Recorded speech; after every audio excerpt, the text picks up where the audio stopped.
trocar a essência? Então, isso que significa uma teoria renormalizada, que eu consigo acomodar todos os infinitos num lagrangiano aberto que tem a mesma estrutura que o lagrangiano clássico de partida.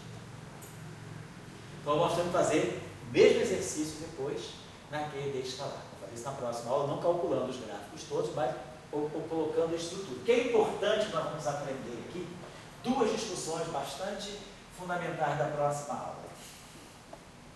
Uma delas vai ser que é possível escolher um gauge. Nós trabalhamos com alfa igual a zero.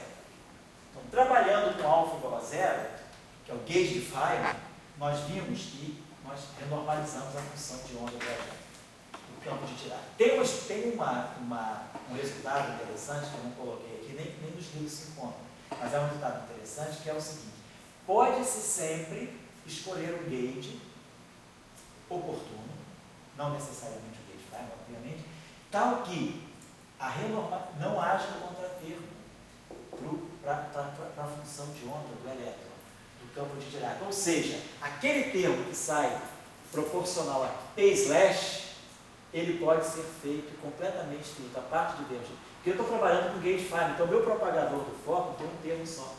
Mas se eu trabalhar num gauge arbitrário, deixar o alfa livre, é possível mostrar que se pode escolher o parâmetro alfa do propagador do fóton para zerar a parte infinita que renormalizaria a função de onda do elétron. Ou seja, quando nós calculamos esse gráfico aqui, e apareceu esse infinito 1 sobre epsilon, com P/, e aqui aparecia 4n sobre epsilon, se eu estiver trabalhando um gauge com alfa arbitrário, eu posso escolher um gauge de tal maneira que esse termo aqui desapareça. Ou seja, eu não preciso, na verdade, renormalizar o campo de Dirac, mas eu vou precisar renormalizar a massa. Então, vai ter um contratermo para a massa. Então, nós vamos. Isso não está claro, eu vou explicar melhor na próxima aula, mas o que eu quero dizer para vocês é que aqui nós vamos ter um fato importante, que é: pode-se evitar a renormalização do campo de Dirac, ela não é essencial. E aqui vai ter um resultado mais importante ainda.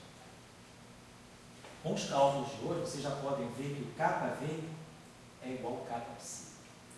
Olha, daquele 8 que é o E, não é coincidência.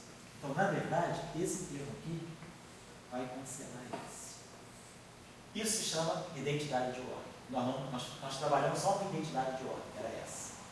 Nós vamos trabalhar na próxima aula a identidade de ordem que relaciona o propagador de Dirac com o vértice da interação eletromagnética. Então, vamos ver na próxima aula que existe uma relação entre esse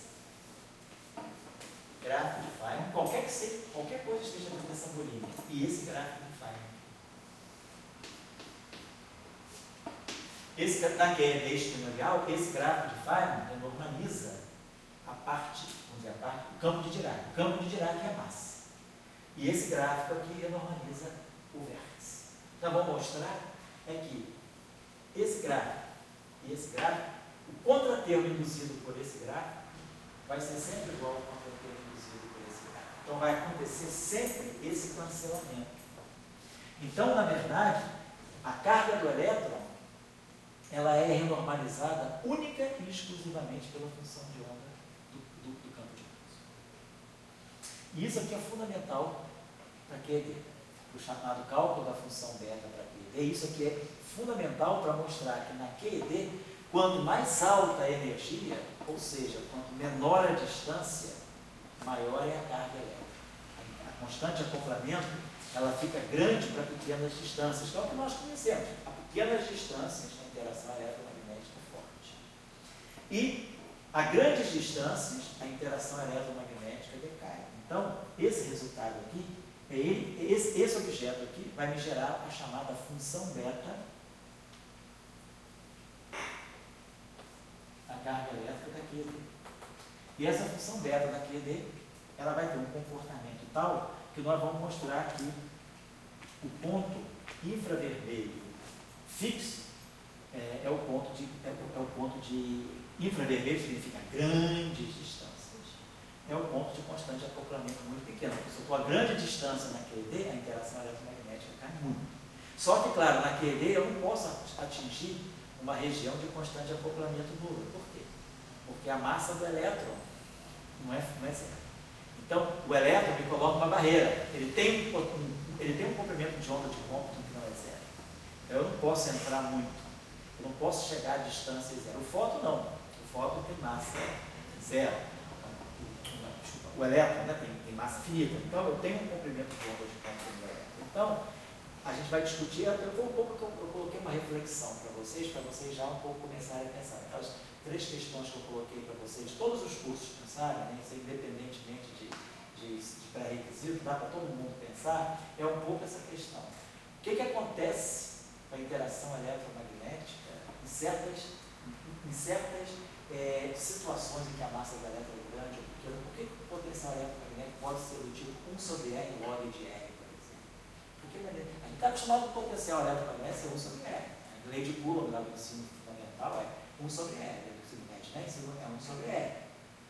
1 sobre R é potencial. Né? Por que não é 1 sobre R log de R? Em que situação poderia ser 1 sobre R log de R? E se eu tivesse monopolos magnéticos interagindo? Por que a interação de monopolos magnéticos seria log de R sobre R? Isso seria exatamente o que eu ia. Está tudo aqui. A renormalização da carga do elétron. Então, nós vamos entender. E isso aqui é uma identidade de Lagrange-Taylor, uma identidade de ordem muito importante. O infinito que sai daqui é igual ao infinito que sai daqui. Tudo bem, a esse nível que eu passei para vocês é coincidência numérica. Mas não é. É a simetria de Gauge. Como essa teoria é uma teoria de Gauge, e o processo a quantização não alterou a simetria de Gauge, a teoria renormalizada, só observando a teoria, depois de todos os efeitos de renormalização, eu ganho uma teoria dela que tem a mesma simetria que a teoria de Gauge. Então o quadrante é bom. Então a simetria de Gauge foi Gauge. Então, eu não gerei nada que quebra a simetria de Gauge. Então, essa identidade de Ward, ela está me relacionando o infinito que sai daqui com o infinito que sai daqui. São iguais, vamos entender, porque tem uma simetria. E ao serem iguais, essas constantes de renormalização se cancelam exatamente. Então, na QD, nós vamos acabar mostrando que isso aqui não é necessário, eu posso escolher um gauge em que isso desapareça. Então, na QD, basicamente, o que eu vou ter é uma única renormalização, quer dizer, a renormalização da carga do elétron é, ao mesmo tempo, a renormalização do campo de Dirac, de Maxwell. Então, na verdade, eu renormalizo a carga do elétron, isso aqui não sendo necessário, isso aqui vale 1. Se o contratermo for 0, 1 mais k sendo 0, k sendo 0, 1 mais k é 1. Então, nós vamos precisar renormalizar, na verdade, é a carga do elétron e a massa do elétron. Isso, basicamente, renormaliza aqui. Então, esse resultado é importante. Vamos trabalhar melhor. Nós também vamos nos dedicar um pouco a isso, e eu vou dedicar uma parte da aula a trabalhar com vocês a discussão da física ligada à razão giromagnética do elétron e do muon através do gráfico, que é o vértice da teoria. Tá certo? Essa questão tem muitas questões em aberto que a gente pode discutir. Eu acho que eu anotei aqui para vocês, se vocês quiserem fazer, eu não sei, eu peguei os meus apontamentos. Isso aqui é aquela relação que eu não trabalhei com vocês, que apareceu com 5 matrizes gama, no cálculo da função da correção ao vértice, vai aparecer uma relação desse tipo, ó, gama mi, gama rho, gama mi, gama rho, gama mi. Então, uma relação desse tipo, ela dá no final do dia, em 10 dimensões, ela dá 2 menos d ao quadrado gama mi. Como d é 4 menos epsilon, então fica 4, 2, então vai ficar 4, 2 menos 4, menos 2, menos epsilon, mais epsilon, 2, mais epsilon, 2 menos epsilon, ao quadrado. Então, se vocês vão trabalhar essa relação, jogando esses fenômenos, fazendo aquelas anticomputações, a gente vai chegar a esse resultado aqui, tá? D é 4 menos epsilon, então menos 4 mais epsilon. 2 menos 4 menos 2, ao quadrado eu boto 2, mais epsilon eu boto menos epsilon. Então, na verdade, vocês podem fazer um exercício fácil, fazer, mas vai ser necessário. Só ver aqui para lembrar vocês.